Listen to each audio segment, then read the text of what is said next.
Wisconsin Literacy is a nonprofit statewide coalition of 70 literacy agencies. We strengthen literacy through professional development, opportunities, pardon me, personalized consultation, health literacy, workforce connections, networking, and advocacy. I am so pleased to welcome our presenter, Greg Smith. He's the executive director of the Florida Literacy Council and has been there since 2002.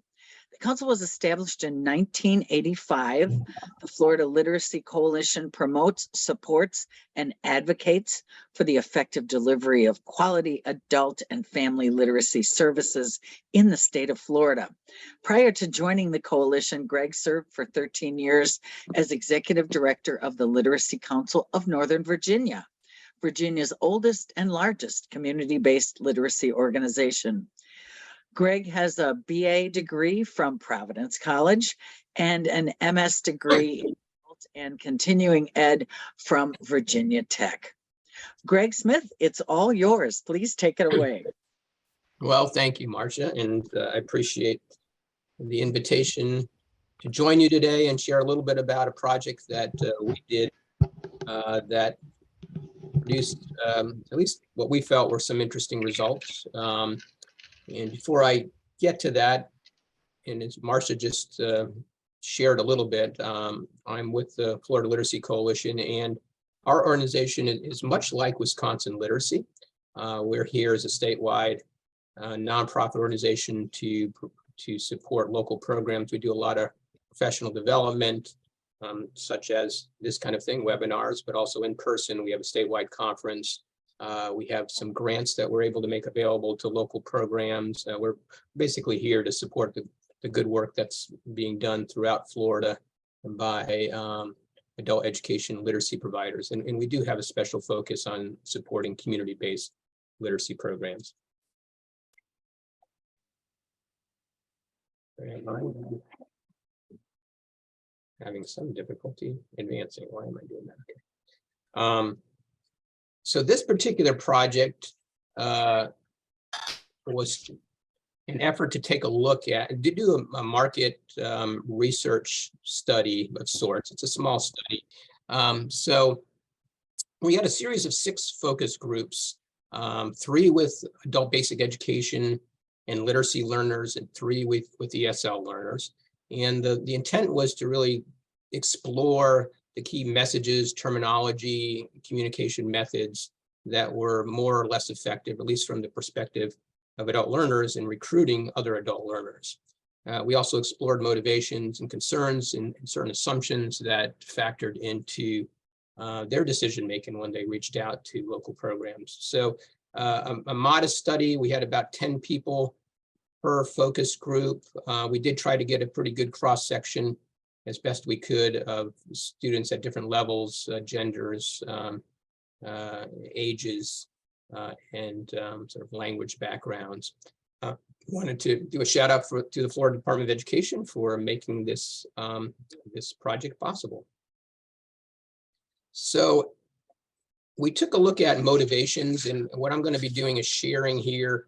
I'm going to be sort of toggling back and forth between some of the results that we got through our ABE literacy focus groups, and that resulted in our first white paper, and then we later did a separate sort of mini project with focus groups with ESL students, and that also resulted in a white paper that I'll be sharing later. So with regard to ABE students, when we asked them about motivations, their goals really ranged quite considerably, as any of us who work with adult education literacy students know that's the case, from learning to write a sentence and paragraphs to going to college and pursuing degrees. Employment, family, continuing education were all mentioned. Employment was mentioned probably most frequently in terms of a motivation. Students, literacy students. So in our ABE literacy group, we did have some literacy students, and we had more ABE, GED type students in there. So I've kind of teased out a few elements from some of the literacy students, and they were more likely to mention skills development like reading, writing, and math, as you might expect.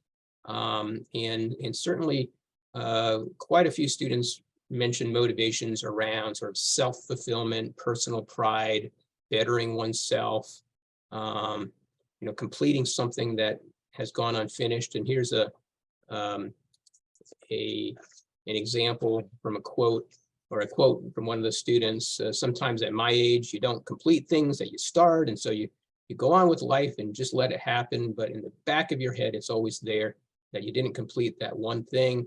And this was the one thing that I knew I needed to do to feel complete closure.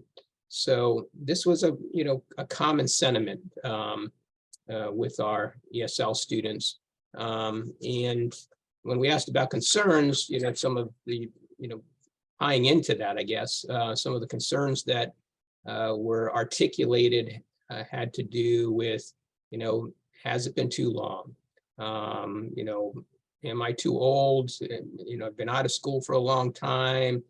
Some of them that, maybe going to a community college and their perceptions about the community college and whether that would be, whether the expectations would be too great, feel a fear of failure, these kinds of things that certainly resonated with the ABE literacy students. And I'm sure this is not a surprise, but it is something that I think we need to take into consideration as we're looking at how we most effectively market and recruit ABE and literacy learners, and certainly using other adult learners who have been successful and their voices, can be a very effective way to do that. When we asked about motivations when it came to ESOL learners, for many English learners, it's a pretty singular focus to learn to improve their English. Of course, they seek that, they see that as a means to other things generally related to a more productive life, getting a better job, participating in the community and so forth.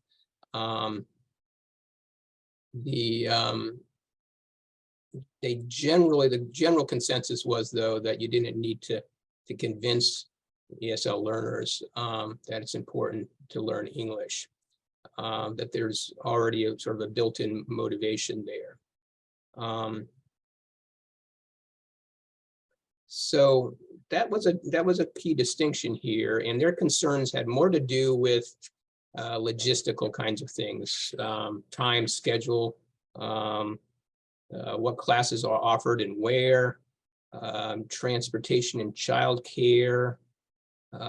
These all sort of rose to the top. Not many people, in fact, very, very few comments that had to do with some of the same concerns that rose to the top for the ABE literacy learners in terms of being able to, to keep up and sort of some of the stigma that that were articulated when we asked them about some of the concerns.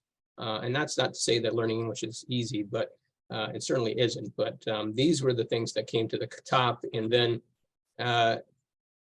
one of the things had to do with cost that I wanted to delve in a little bit more. So to give you a sense for us, let's see. Yeah, sorry. Here in Florida, just to give you the lay of the land, we have a built-in sort of fee system in the school district and the state and community college system primarily, which is $90 a year. That was required by the state legislature a number of years back. Now that's divided up over the course of the year. So typically they'll either have 2 semesters at $45 each or three semesters at $30 each. So cost was an important factor for ESOL students, but they felt that the fees for those particular programs were very inexpensive. Now, with community-based organizations, they tend to have a one-time fee. Sometimes they'll have a small fee.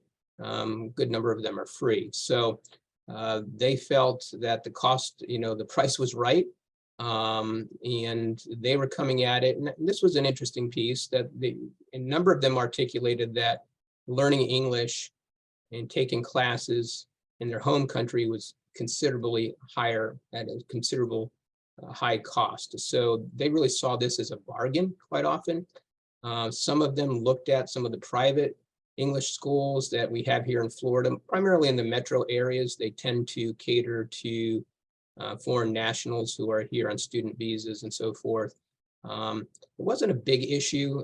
They sort of set those aside pretty quickly. Those are pretty costly, and they were very happy to see that there were alternatives available to them.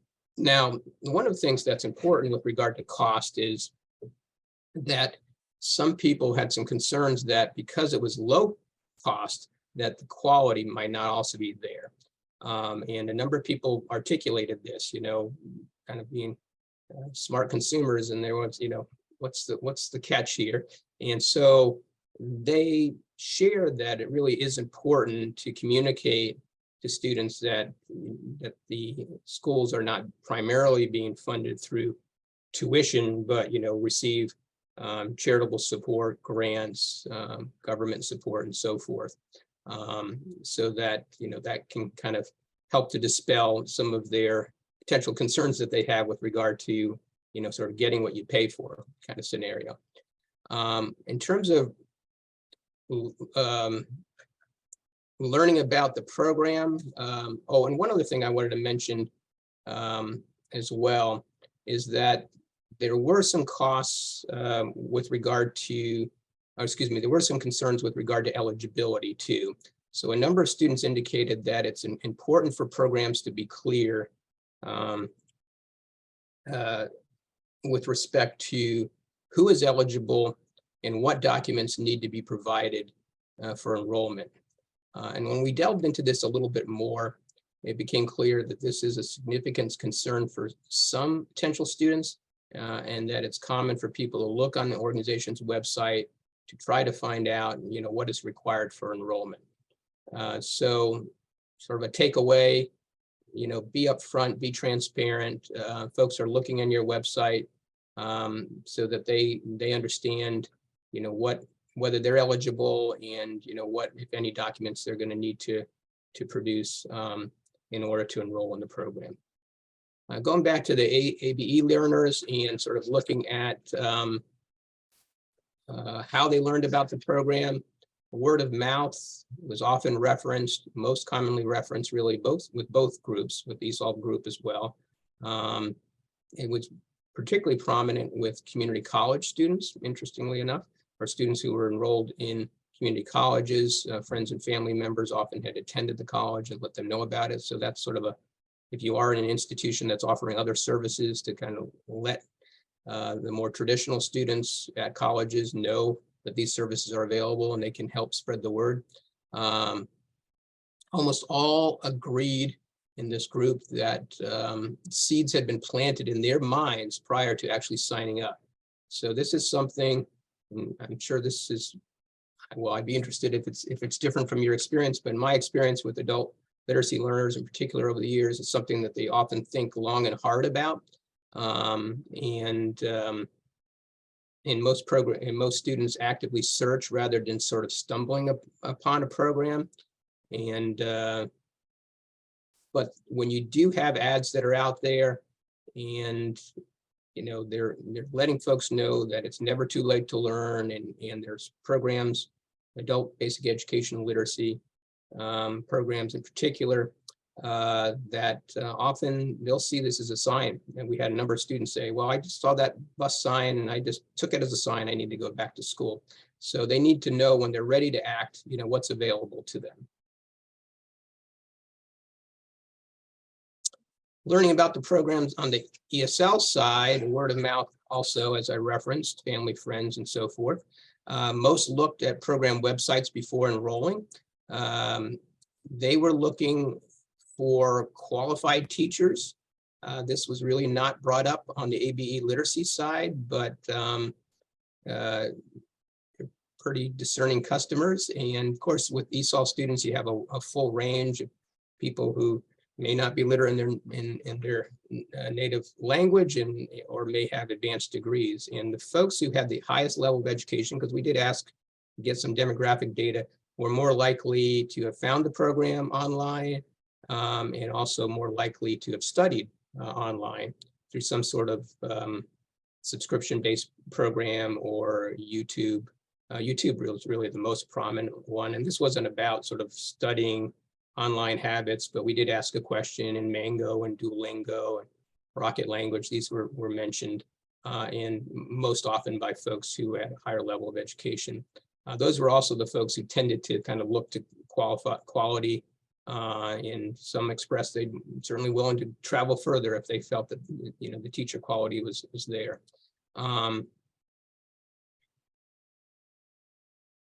We did not, this was, we finished this up right before the pandemic, so we didn't really get a good sense from students. I mean, this was prior to a lot of changes in terms of how services were delivered, but students did express that they were more interested in having in-person instruction than learning virtually. Use of internet and technology. Almost all the students did have some access to the internet. We did not do a deep dive into this in terms of, you know, what their access was and how frequently they accessed the internet and whether there were some limitations there. But smartphones, tablets, and computers were all referenced. And quite a few did reference smartphones as their primary way of accessing the internet. They typically search in English and in their native language. They use Google Translate, and literacy students who tended to be older, skew a little bit older, at least in terms of our focus groups, were the one group that used the internet less, either in some of them, not at all. We asked about getting the word out. Social media was certainly mentioned, and quite a bit, especially by younger students, but by the whole group. Facebook tended to be a little bit more popular with older students, Instagram with younger. This, you know, maybe today, if we were to do a TikTok and Snapchat, and these things would be prominently mentioned as well. And so YouTube especially, and social media in general, really can be a great source for reaching out and targeting adult learners. And they felt using those modalities, using video in particular, could be a great way for recruiting other students. Signs, billboards, posters, flyers, all these things were also mentioned. And newspapers, TV, and radio, no one mentioned newspapers, and only a few mentioned TV and radio. Maybe I'll stop at this point and see if there's any questions. Do we have any questions at this point? We don't have any in the chat, but folks, you can feel free to write any questions you have in the chat. Or I think, oh, here's one. How many participants were in the study? We had 6 groups, and we averaged around 10 to 12 students, so like around 60, 70 students total. Perfect, thank you. Yeah, feel free, anybody else, you can write your questions in the chat. You can raise your hand. Okay, well, I'll move on, but yes, please do that, and we'll answer them as we go along here. We explored terminology, and I think this was one of the more interesting areas, and particularly this first item. So there was a generally negative reaction to the term adult basic education, a term that we use all the time in our field. And when we explored that a little bit, at least some of the students equated the word basic with low quality. You know, why do I want something basic? You know, by even the low cost toilet paper that I buy is called premium. You know, these kinds of things where most companies that are trying to sell a product are sort of overstating. And so the term basic being equated to the quality and not sort of the type of education really was sort of an eye opener for me. Literacy received generally favorable reaction. Now, it was a little bit of a mixed bag. Some of the students who were in GED classes didn't like the idea that they were sort of in a literacy class, and they really weren't, but very few pushed back on that. Mostly it was a favorable thing. let me share one quote here that I think did encapsulate at least some of the comments. I've heard the word literacy. It's always been a positive. It's always been in a positive, with a positive comment afterwards. It's always like making someone better, learning to do this or learning to do that. So I think for the most part, literacy, has some favorable, sort of a favorable branding. But you do need to know your audience. There was a mixed reaction to sort of a term learn to read, and folks just sort of preferred a little bit softer approach, like working on or improving your reading skills. College and career readiness also was generally favorable, especially with the ABE literacy students, but with the, with the ABE and GED students, but some concerns with the literacy students feeling that, that's not for me. I'm not about going to college. And then students tended to prefer the use of the term diploma, and this was an interesting takeaway, or high school diploma over GED. Now in Florida, I'm not sure what the case is in Wisconsin, but there is just one equivalency in diploma, that is GED. And this was clear that there's some stigma still, unfortunately, around the GED, and folks did prefer the term diploma. In Florida, the GED is a Florida high school diploma. It doesn't say GED on it. It says a Florida high school diploma. So I think programs should point that out if that's the case. And certainly, I'm not saying play down the word GED, but just be aware that folks, prefer high school or diploma. One woman said, you can call it whatever you want, but I'm going to call it my diploma. So, so that's, I think, an interesting piece as we're sort of marketing high school sort of credential type programs. Greg, oh, sorry, can I interrupt with a question? We had a good question in the chat.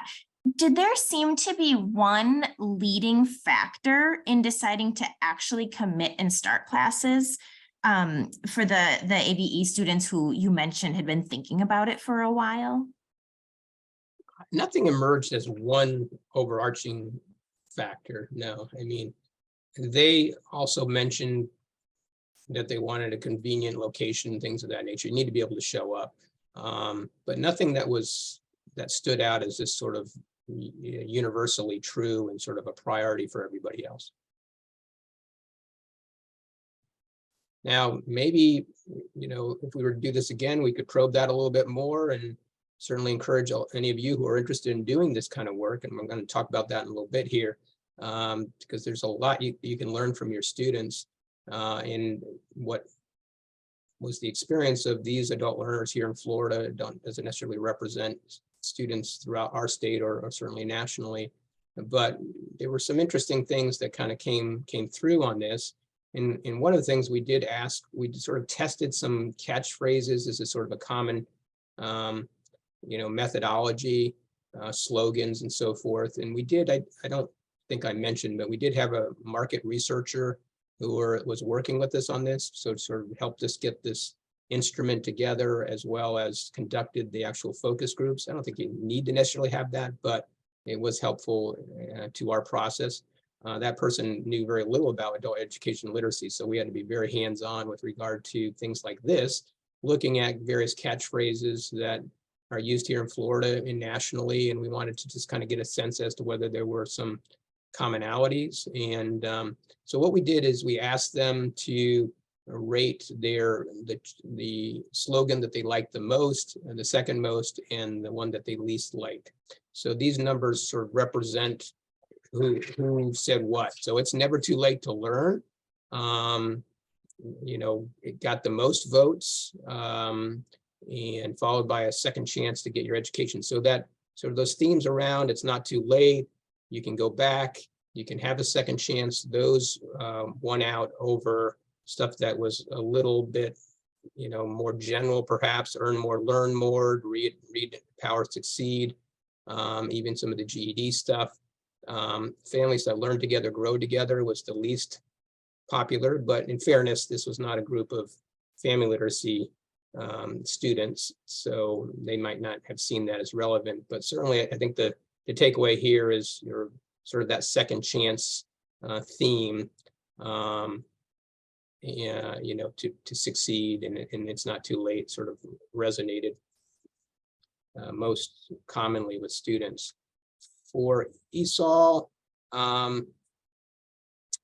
they don't tend to, at least in our experience, not as many catchphrases and slogans that are used, but they didn't connect the word literacy with learning English. So this is something that is a consideration for literacy councils and other literacy organizations that have that in the title. They were not, you know, they did not see that as sort of an extension. So not to say that organizations need to change their name, but you need to be really clear that you're offering English instructional services, because it won't be something that a lot of folks sort of are intuitively feel is something that would be offered by a literacy organization. They preferred adult education to the term adult basic education, not the same sort of stigma around ABE and the basic language, but still preferred adult education more.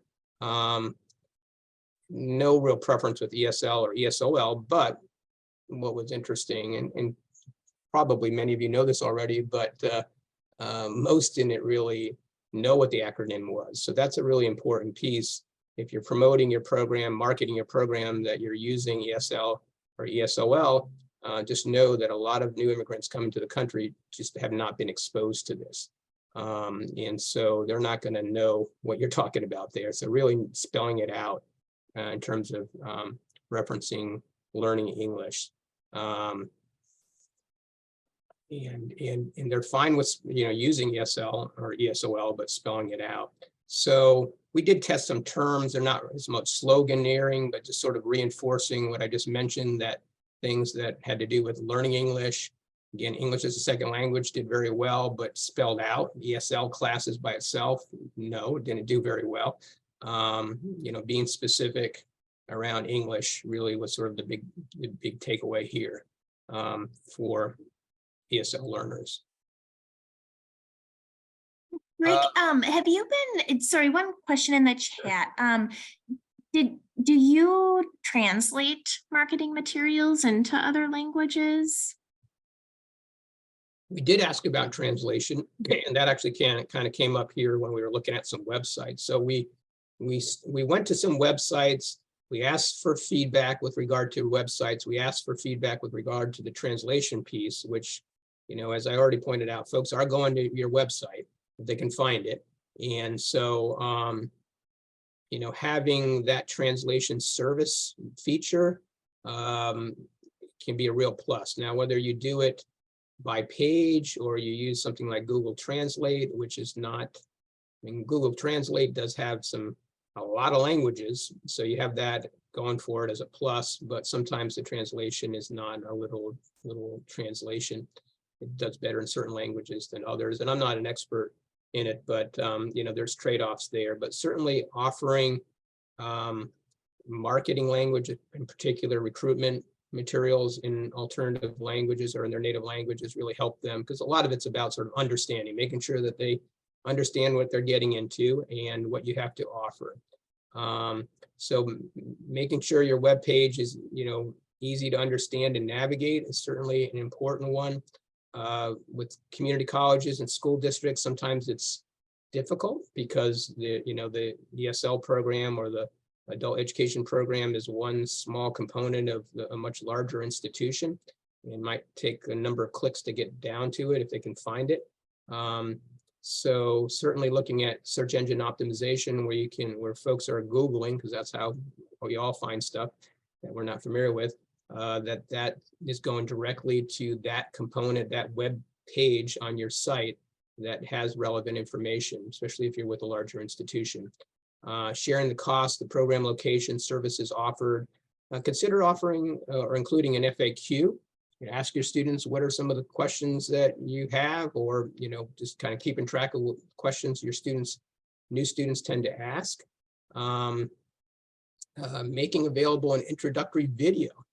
And I don't think a lot of organizations do this. I don't believe in Florida, when I've done this presentation, I kind of get a show of hands. and it doesn't seem to be a real common practice, but it can be a really important tool.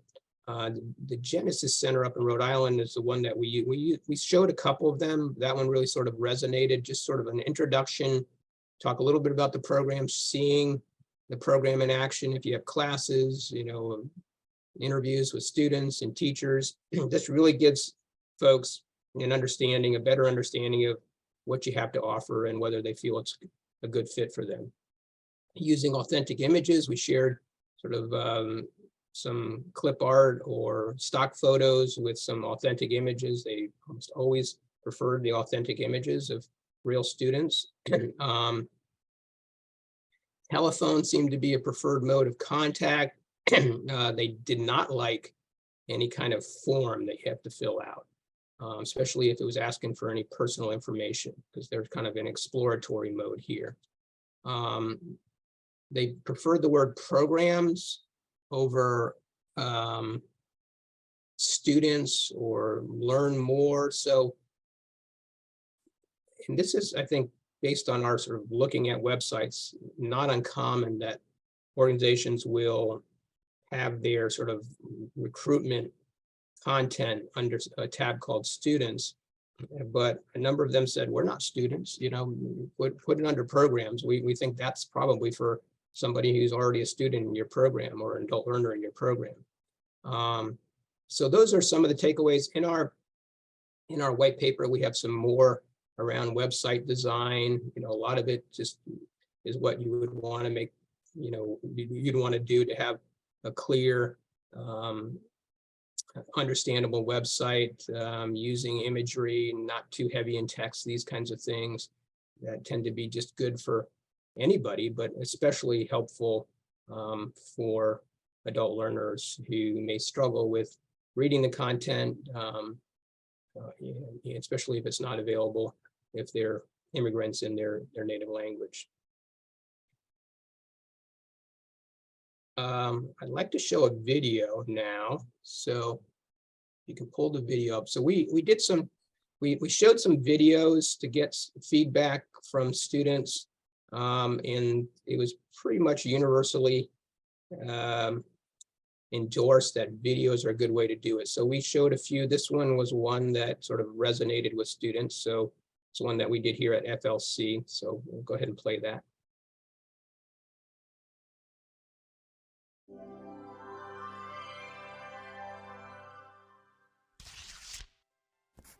My life before they start to learn English is so difficult. When you come to this country, you come with many dreams and you can see a lot of opportunities, but everything is closed and limited when you don't learn and you don't speak the language. I'm so happy for start to learn English. Learning English is important to me because it's open doors. It's easy. When you come to this country, you need to change your life. It's other culture, it's other opportunities, and you need to start to learn and start to open the doors and dreams come true. I think the best gift that I'm learning is that I can inspire other people.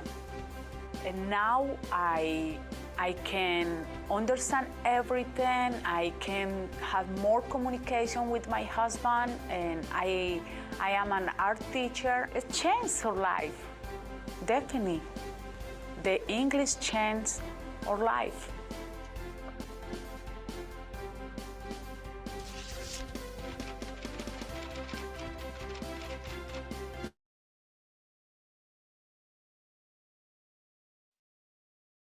Okay, so let me go back to our share. Greg, while you're working on sharing your screen, just had a question. Will the white paper you're referencing be available to participants? Yes. So why don't we go ahead and if you can just share in the chat this presentation, and a couple slides from now, I'll be referencing that. But yes, both white papers are freely available, and they're not real long reads, but they do include more information than I'm able to share here. So, so videos, you know, student testimonials are an important piece. Maybe we could get a show of hands here. How many folks use videos as part of their outreach at this point? Raise your hand. And while folks are answering, or while folks are raising their hand, we just had a question. Could you repeat the ideas or resources you mentioned for getting ideas for websites? There was just a question that you shared some ideas for websites. Could you repeat those resources? Well, there's more in the white papers with respect to the website piece. We do a little bit deeper dive. It's not all about websites though, and I don't, off the top of my head, have one reference, but there's quite a bit out there around sort of building a good website and taking your audience into consideration, certainly. So I would highly advise that you have students involved in that process and give you feedback on your website, and get into the details, show it to them, ask them, how they feel it could be improved. How everybody has a lot of different kinds of purposes that their websites serve. So when you're looking at sort of that student recruitment piece, are you handling that in a way that is intuitive for prospective students when they come to your website to know where to go and know how to glean information from that? That would be useful in their decision making. And again, that kind of goes back to, what are you doing? What are your programs offering? What are the costs involved? Having that FAQ in there. What's your eligibility, documentation required? These kinds of things. Usually, sort of starting, with some images and some, program information to kind of give them sort of a broad understanding and have them hopefully get a sense of your organization and its culture. But then also making freely available and the information in terms of the details if they want to sign up and what they're getting into. So I'm not seeing a lot of hands here with respect to, am I missing it? Yeah, I'm looking in the, oh, I'm sorry, the chat. I apologize. I think some of the hands timed out and went back down. Oh, did they? So Okay. I saw about 6 or 7, I think. 6 or 7. Okay. So this is something that in this particular video, and we have a series of them, we had a video production company, but you don't need to have highly produced videos. This particular one, we asked the students to give us feedback. They felt it was truthful, real, refreshing were some of the adjectives they used, inspirational. We showed other videos, another one of a woman who really kind of talked about the challenges that she had to overcome, and that really resonated with students as well. So, helping students to see see somebody who's given a testimonial about your program and perhaps has experienced in their past some of the challenges that your students have, and having that front and center. Again, videos are, just in our society now are a main way of communicating. So being able to do that, maybe even having students make some of their own videos of other students and so forth. I mean, if you can engage students in this process, that's a real plus, I think, and really the best way to go. So these are the 2 publications, the white papers that I mentioned. If you build it, they will come. Think again, that's the one that focuses on adult basic education literacy and recruiting English language learners.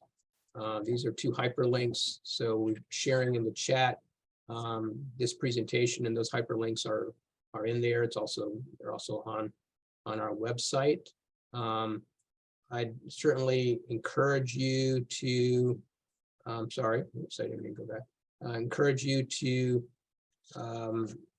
engage in this kind of process yourself. One of the biggest takeaways I would see is using your students. And I think they're often an underutilized resource in programs.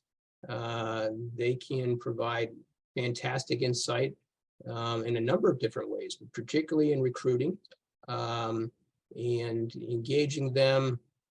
Often they're very eager to give something back to the program. Some programs have kind of formalized it and sort of have literacy ambassadors or adult learner ambassadors, and sort of they're charged with helping in the recruitment and community recruitment. Doing focus groups like this, you do not, it doesn't have to be a very expensive process. Sitting down with your students, I'd be happy to share what we've done. It does help, or at least we found it helpful, to have somebody who's familiar with sort of market research practices, but that doesn't necessarily have to be an expensive proposition. A communications and marketing firm perhaps might be willing to give you a good deal or do some pro bono work. Colleges and universities also may be willing to do that as sort of a student practicum experience. So, but that's the piece that I think is really important here, that you have a phenomenal resource, and I'd be interested in if your results sort of mirror this. I think a few other programs have indicated they're going to be doing something similar to this and sort of pooling our knowledge here to see where there's trends. One little piece of advice that came out of this with regard to adult learners, which has worked remarkably well for a library-based program here in Orlando, was bring a friend to class.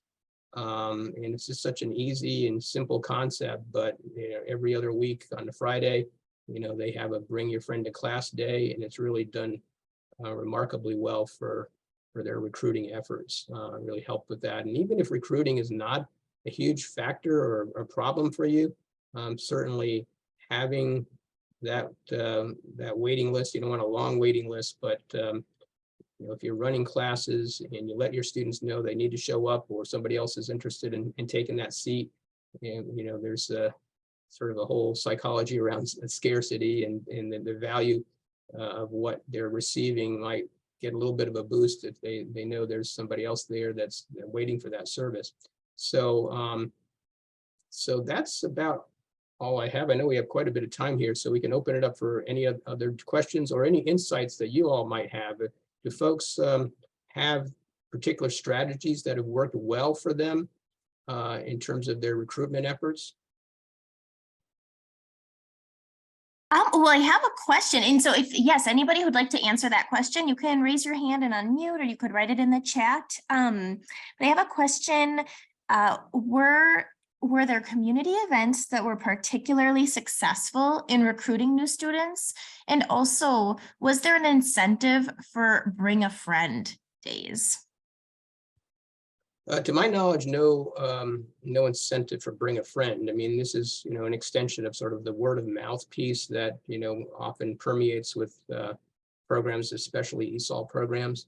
And it gives people an opportunity to kind of sit in on a lesson to just see if it's a good fit for them. And I'm sorry, the first question again was? Were there community events that were particularly successful in recruiting new students? Community events came up with students. Of course, this is all from the perspective of the students. Some of them had heard about it through like a fair or things of that nature, but it wasn't a predominant way. It wasn't up on the, so that's not to limit or in any way negate the value of community events, but with this group of students, that's not the primary way that they had heard about the programs for which they had enrolled.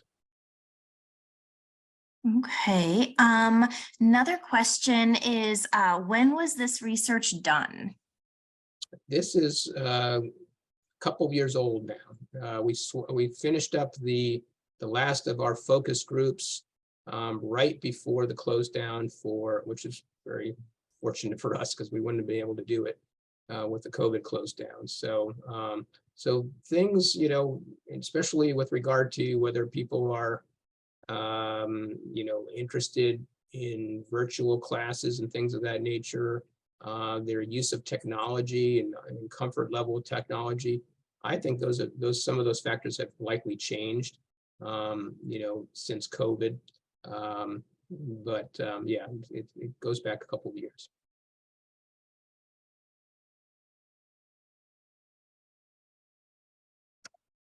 Any other questions or anything that folks would like to share with regard to what they're doing locally that works well? We've got another question. Are you thinking about updating the study? Maybe at some point we will, yeah.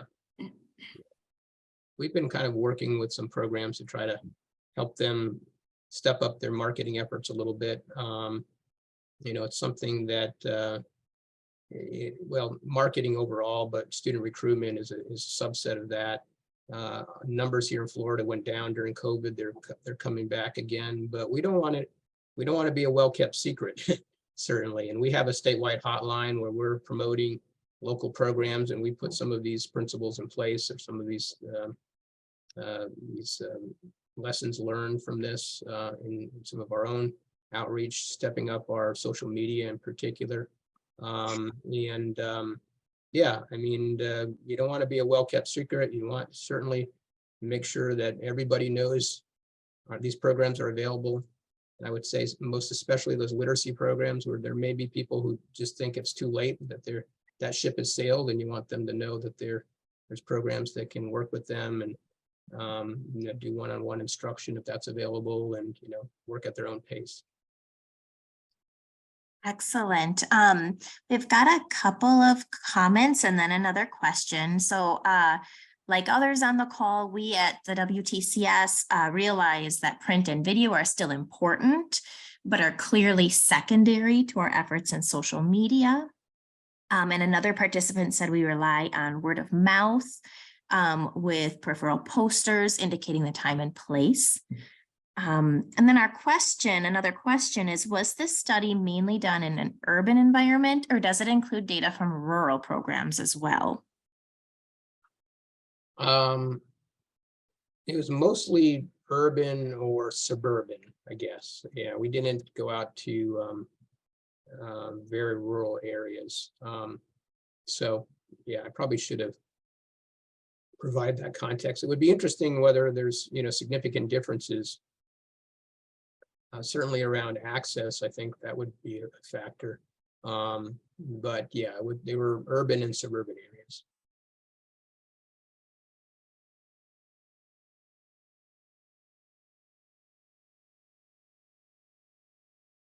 So any other questions? Well, Greg, this is Marcia. I was just wondering, have Florida literacy members changed the way they're offering program since the pandemic, when we all went so virtual?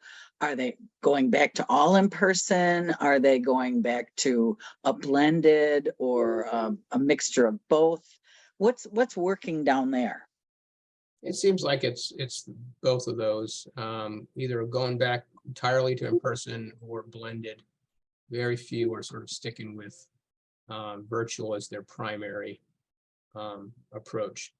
So I don't know which at this point would sort of edge out. It definitely is trending to go back to the way, you know, sort of their traditional programs in terms of meeting in person, but certainly with a more online, a heavier online component, and maybe, you know, maybe doing some blended classes as well. Great, thank you. What's it look like in Wisconsin? Is that pretty much the same? A lot of people were anxious to get back to face-to-face, but there is a significant group of learners, mostly women, mostly moms, who really appreciated the virtual classes, not needing babysitters or worrying about transportation or that sort of thing, who really hope and depend on virtual classes still being offered. So yeah, but we're kind of struggling with all of that as well. Yeah, I think that'll always be a component now, having some level of virtual classes. But it's just you know, how do you strike the balance, I guess? Exactly. Beth, it looks like there's a few more questions and comments. Yeah, so first question is near the beginning. Greg, you mentioned the common cost structures in Florida. Could you please repeat that information? Or just review that common cost structure? Yeah, so for the programs that receive state funding, which are the school districts and state colleges, community-based organizations at this point do not. They are required to charge tuition totaling $90 a year, and that can be split up, either in 2 semesters at $45 each or 3 semesters at $30 each. So total outlay $90 a year. Community-based organizations just sort of vary, but there's usually some sort of registration fee, modest registration fee, covering your own material costs, things of that nature. So, but the takeaway with regard to this was that concerns about having to charge tuition, at least according to these students, didn't feel that that was an issue, because at $90 it was very affordable, or in some cases they were in programs where there was no cost involved. So they liked that. They liked that a lot. The piece that was interesting was that some folks were concerned that they might not have a good experience if they're not spending more money. So that's the piece that programs need to be aware of, that they're good quality, but they're also low cost. It's a win-win. Excellent. The last question in the chat at the moment is, do your AE students also provide their testimonies for video, or are they harder to recruit for sharing their literacy journeys?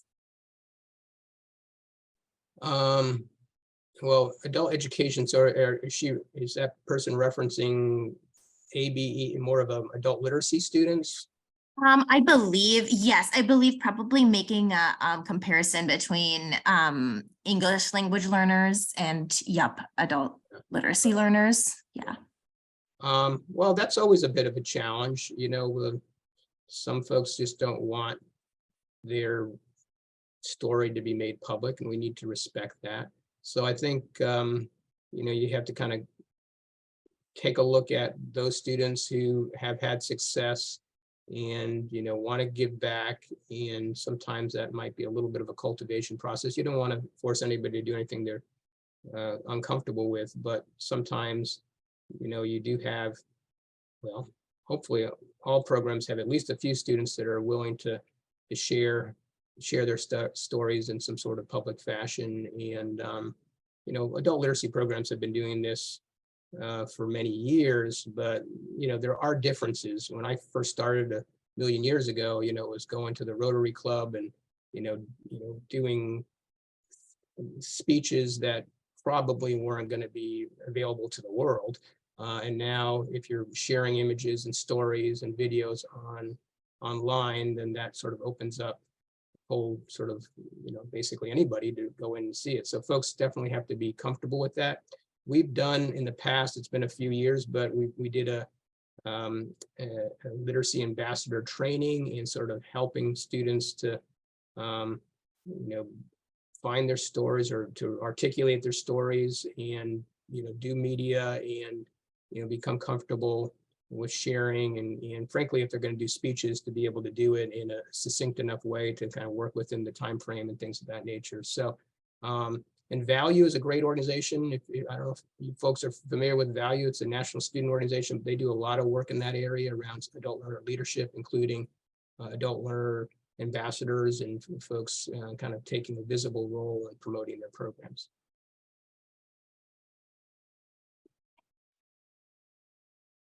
So that's all I have, unless there are any other questions or comments. Well, it has been absolutely wonderful, Greg. Thank you so much for sharing all of this with us, because I'm sure that it reflects not just Florida learners, but learners all across the country. So thank you. Oh, And thanks to all of you who've been joining us for our sessions today. This was Strategies for Recruiting Adult Learners, a Market-Based Approach, sponsored by Wisconsin Literacy. The next session is tomorrow morning at 9 a.m. Opportunities to increase financial literacy and inclusion. If you haven't registered, you can do it now using the link that's in the chat or will be in the chat. And if you enjoyed this session, join us for the big share on Tuesday, March 7th, a fun day of virtual events and online giving. Excuse me. That allows Wisconsin Literacy to offer this kind of programming. Again, Greg, thank you so much for being with us today. We really appreciate all that you had to share. I want to remind those of you who are here, you'll be getting an evaluation shortly. And please take just a couple minutes and fill that out. So again, thanks to everyone for joining us today, and especially Greg, thank you so much. Bye now.